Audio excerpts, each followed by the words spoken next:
Hey everyone! Welcome back to the channel where we dive into all things movies, music, and magic. Today we're giving you an exclusive behind-the-scenes look at Ariana Grande's journey to becoming Glinda the Good Witch. From her transformation into the iconic character to her experiences on set, we've got all the insider details. Let's get into it. Ariana Grande is set to star as Glinda the Good Witch, and Cynthia Erivo as the iconic role of Elphaba, also known as the Wicked Witch of the West.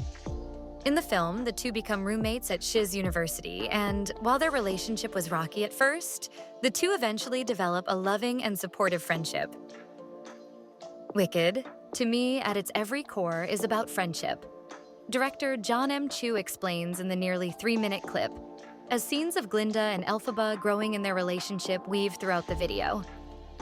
It starts with a really fun look at how these two young women are so different from each other, are forced to be roommates, and don't get along at all. Erivo adds, "We have to learn about each other and get to know each other." Before Grande notes, "These two very different women just fall completely in love with each other." And that is a mirrored experience of what happened with Cynthia and I. Erivo then noted that she and Grande got each other immediately, with Chu adding, "Their friendship is going to bring a humanity to this film that they both deeply understand." The fourth longest running Broadway show of all time pulls inspiration from both the stage musical and the best-selling Gregory Maguire-penned novel of the same name. The rest of the principal Wicked cast will feature Academy Award winner Michelle Yeoh as Madame Morrible, Olivier winner Jonathan Bailey as Fiyero, Tony nominee Ethan Slater as Bach, Emmy nominee Bowen Yang as Fanny, and Jeff Goldblum as the Wizard of Oz. After Wicked Hut's 21-year run on Broadway, we all know, pink goes good with green. Visually, this has never been more apparent than in the John Chu film adaptation of the popular musical, the origin story of The Wizard of Oz. Wicked follows the unlikely friendship between two witches, Elphaba, played by Cynthia Erivo, and Glinda, Ariana Grande, who dazzle in deliciously fantastical fashion.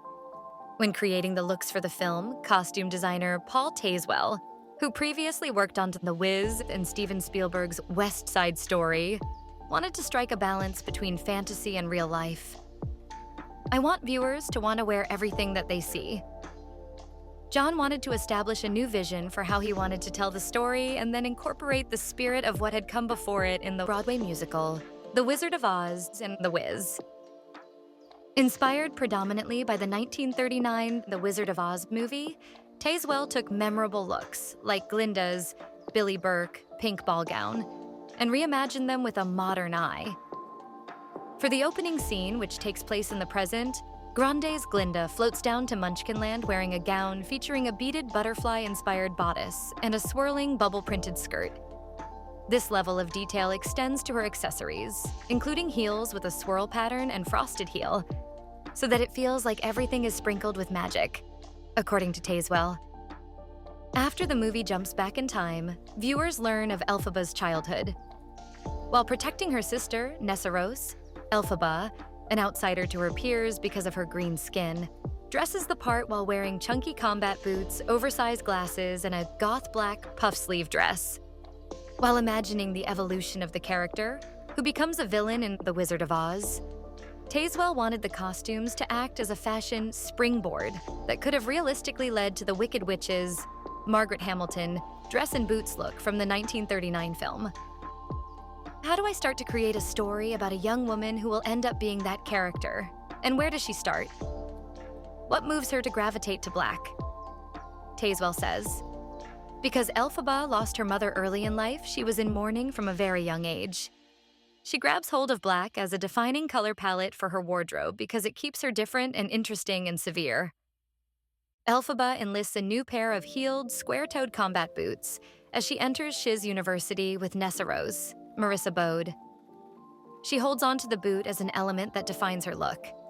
It just shifts and changes. It becomes taller and has more presence. It was very important for Cynthia that the heel grow when she first enters Shiz to a taller heel that just gave her more stature," Tazewell says. Footwear continues to be a major storytelling driver. "I wanted to reflect an Ozian world from head to toe.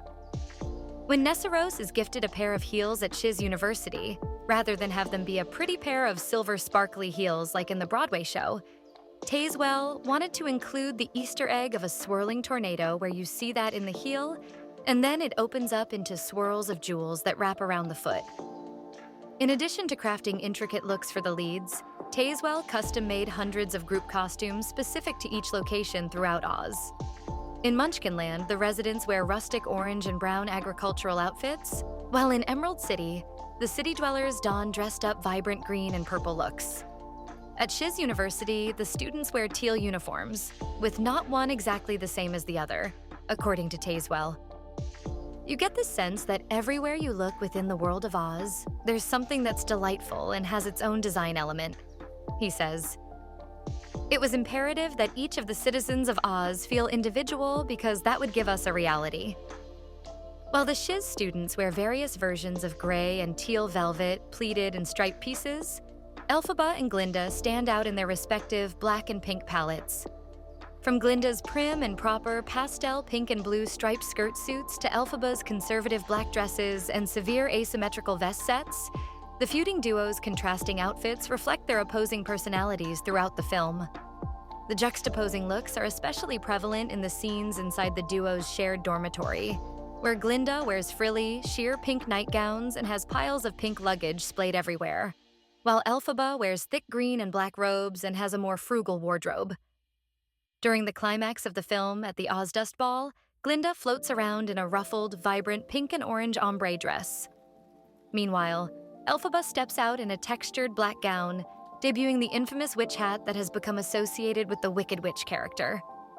It is the simplest silhouette that we see her in throughout the film. It gives her a very striking and iconic look. Once you add the hat to that, you know exactly who this person is, Tazewell says. After becoming friends and leaving school to make their way to Emerald City and meet the wizard, Jeff Goldblum, Glinda dons a more demure and grown-up outfit compared to her prior ones, while Elphaba looks more confident and stands a bit taller in an all-black look. There were many challenges with arriving at Elphaba's Emerald City dress, Tazewell says, pointing to the waving, swirling, micro-pleated pattern of her look in the final scene, which sees Erivo singing Defying Gravity while performing intricate stunts and movements. Working with a couture tailor, we figured out how to make sure the cut of the dress moved in the right way, says Tazewell. That we got the right petticoat underneath and that it's always swirling and allowed for Cynthia to do everything that she needed to do for the scene. And there you have it, a magical behind-the-scenes journey into the making of Wicked. From the jaw-dropping set designs to the costumes that make us feel like we've stepped right into Oz, this movie is shaping up to be every bit as spellbinding as we hoped.